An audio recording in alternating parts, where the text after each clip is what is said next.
மத்தேயு எழுதிய நற்செய்தி அதிகாரம் 25 வசனங்கள் 1 தொடக்கம் 13 வரையான பகுதிகள். அந்நாளில் விண்ணரசு எவ்வாறு இருக்கும் என்பதை பின்வரும் நிகழ்ச்சி வாயிலாக விளக்கலாம். மணமகனை எதிர்கொள்ள மணமகளின் தோழியர் 10 பேர் தங்கள் விளக்குகளை எடுத்துக்கொண்டு புறப்பட்டு சென்றார்கள். அவர்களில் 5 பேர் அறிவிலிகள், 5 பேர் முன்மதி உடையவர்கள். அறிவிலிகள் ஐவரும் தங்கள் விளக்குகளை எடுத்துச் சென்றார்கள், ஆனால் தங்களோடு எண்ணெய் எடுத்துச் செல்லவில்லை. முன்மதி உடையோர் தங்கள் விளக்குகளுடன் கலங்களில் எண்ணெயும் எடுத்துச் சென்றனர். இயேசுவில் பிரியமான சகோதர சகோதரிகளே, இந்த நற்செய்தி பகுதியிலே இந்த 10 தோழியர் உவமையில் 5 தோழியர் அறிவிலிகள், அதாவது அறிவிலிகள் என்று சொல்லுகிற பொழுது அவர்கள் முன்மதி உடையவர்கள் இல்லாமல் இருந்தார்கள் என்றும், மிகுதி 5 தோழியர் அறிவோடு முன்மதி உடையவர்களாகவும் இருந்தார்கள் என்று குறிப்பிடப்படுகிறது. எவ்வாறெனில், விளக்கு இருக்கிற பொழுது அங்கே எண்ணெயும் சேர்ந்து இருக்க வேண்டும். இந்த அறிவிலிகள் விளக்கு எடுத்தார்கள், ஆனால் எண்ணெய் எடுக்கவில்லை. ஆனால் இந்த முன்மதியுடையவர்கள் தங்கள் விளக்குகளோடு சேர்த்து எண்ணெயும் எடுத்தார்கள். ஆகவே மணமகன் வருகிற பொழுது அந்த முன்மதி உடையவர்கள் தங்கள் விளக்குகளையும் தங்கள் எண்ணெய்களோடும் சேர்த்து மணவறைக்குள்ளே செல்லுகிறார்கள்.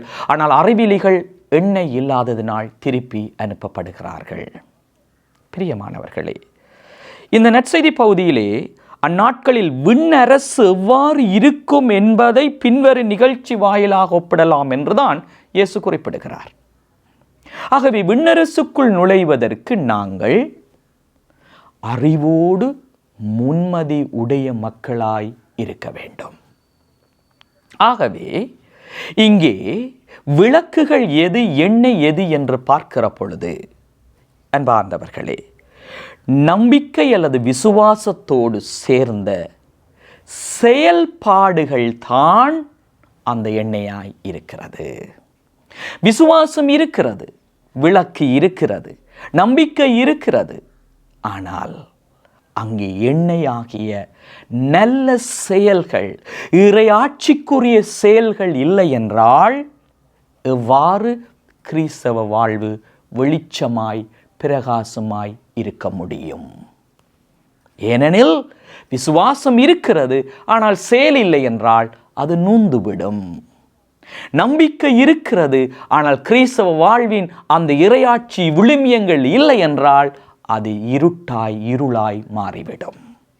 ஆகவேதான் பிரியமானவர்களே, யாக்கோப்பு தன்னுடைய கடிதத்திலே இவ்வாறு சொல்லுகிறார் பாருங்கள். ஒருவருடைய நம்பிக்கை அவர்களுடைய செயலோடு இணைந்து இருக்க வேண்டும் என்று. அதாவது அவரது நம்பிக்கையும் செயல்களும் இணைந்து செயல்பட்டன என்றால் செயல்கள் நம்பிக்கையை நிறைவு செய்கின்றன என்று குறிப்பிடுகிறார். அன்பார்ந்தவர்களே, நாங்கள் அறிவிலிகள் போன்று விளக்குகளை மட்டும் எடுத்து விண்ணரசுக்குள் செல்ல போகிறோமா, அல்லது அறிவோடு முன்மதி உடையவர்களாய் விளக்குகளோடு நாங்கள் எண்ணெயும் எடுத்து நாங்கள் விண்ணரசுக்குள் நுழைய போகிறோமா? நிச்சயமாக இறை விசுவாச நம்பிக்கை இருந்தால் மட்டும் போதாது. விண்ணரசுக்குள் நுழைய நற்செயல்கள் அவசியமாகிறது. அந்த நற்செயல்கள் தான் எங்களை விண்ணரசுக்குள் நுழைய வைக்கும்.